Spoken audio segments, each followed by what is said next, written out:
Hello and welcome back to another short vlog. So habang nire-replay ko nga itong video coverage ko nung sinali ko si Baby Falcon sa car show sa Lake Drive Shore, San Nicolas, Batangas nung Sabado, bigla ko naalala yung sinabi ng isang kagrupo ko sa mga minivan groups dito sa Luzon. Hindi ko na lang babanggitin syempre kung anong pangalan ng group.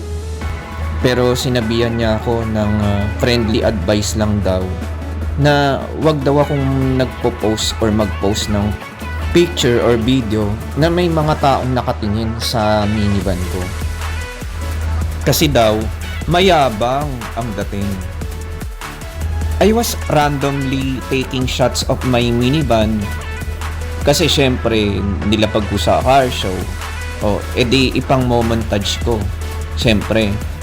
Pero without the intent naman na directly masama sa shot yung mga tao na tumitingin. But I don't see anything wrong about it naman kasi on a positive note, na-appreciate ng mga tao yung build mo. So syempre magiging masaya ka naman nun na nagagandaan yung mga tao sa build mo. Kaya nga kung minsan mas mainam pa, mas maganda pa na magsolo ka na lang kesa yung may mga ganyang grupo-grupo. Kasi lalo kung madami kayo sa grupo, iba-iba syempre ang ugali ng mga yan. At yung reality is hindi lahat magiging masaya para sa'yo. Mararamdaman mo yun kapag ayaw sa'yo ng mga kagrupo mo. Andyan yung magiging silent ang treatment nila sa'yo or cold treatment.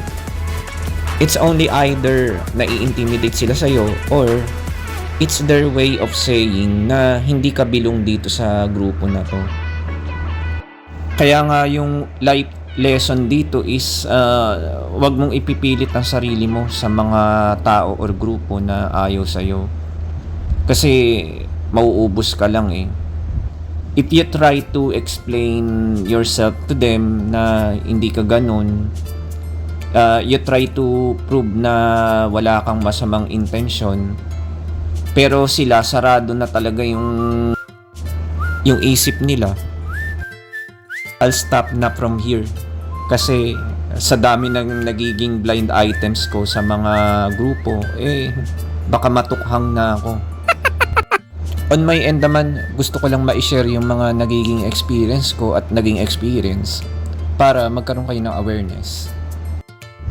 Pero tingin ko naman alam nyo na yan. Pinoy tayo